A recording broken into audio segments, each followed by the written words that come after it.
regarde jusqu'à présent, parce qu'il faut se comparer surtout avec l'Amérique du Nord, bien, on a beaucoup moins de décès ici qu'aux États-Unis. C'est du simple au double là, par million d'habitants. Donc ça veut dire que nos mesures fonctionnent. Vous allez le voir aujourd'hui, il y a un ajustement sur les décès, mais même si on tient compte de cet ajustement sur les décès, on voit qu'on a beaucoup moins de décès que les États-Unis. Ce qu'on veut, c'est de minimiser le nombre de décès. Ça marche, ça fonctionne.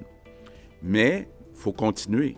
On souhaite modifier la répartition des commandes qui sont reçues par le gouvernement fédéral. Jusqu'à présent, on a eu une répartition qui était en pourcentage de la population. Par contre, on se rend compte que dans les grandes villes, comme Montréal, comme Toronto, toute proportion gardée, il y a plus de cas que dans les régions plus éloignées. On a continué avec le ministère de la Santé à faire des efforts pour aller chercher des équipements médicaux additionnels.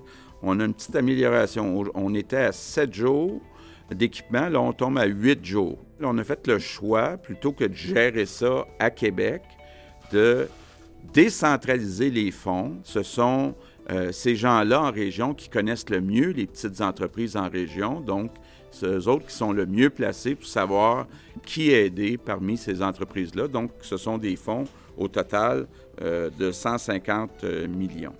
En gros, là, ce qu'on propose, c'est d'augmenter le salaire de ces personnes-là de 400 $ par mois pour 4 mois, donc 1 600 $ par personne pour ces travailleurs-là là, que je remercie du fond du cœur pour le travail que vous faites dans des conditions qui sont difficiles.